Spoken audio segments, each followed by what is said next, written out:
આપણને ઘણી વખત વિચાર આવે, પ્રતિકભાઈ, આપણને વિચાર આવે કે નસીબ મોટું કે મહેનત મોટી. વર્ષોથી યુગોથી આ એકની એક વાત હાલતી આવે છે કે નસીબ મોટું કે મહેનત મોટી, નસીબ મોટું કે મહેનત મોટી. દુલા કાગે એક દુહો લખે છે, એમાં વાત એવી છે, એક વાદીનું ઘર છે, વાદીનો કરંડિયો છે, અને કરંડિયાની અંદર હાપ પડ્યો છે. કરંડિયાની અંદર સર્પ છે, અને બહારથી ભૂખ્યો ઉંદર ખાવાની શોધમાં, ભોજનની શોધમાં આમથી એમ દોડે, એમાં એને કરંડિયો દેખાય છે. કરંડિયો દેખાણો એટલે ઉંદરના મગજમાં વિચાર આવ્યો કે આની અંદર કંઈક ખાવાનું હશે. એટલે ઉંદેડાએ મહેનત આદરી, મહેનત કરી કરીને કાણું પાડ્યું, કાણું પાડીને જેવો અંદર ગયો ને ત્યાં અંદર બેઠો હતો.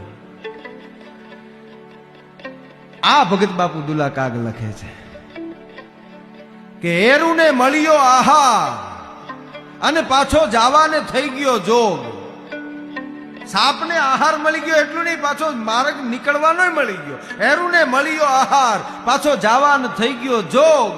આમાં મહેનત બડી મોરાર કે કિસ્મત બડો કાગડા.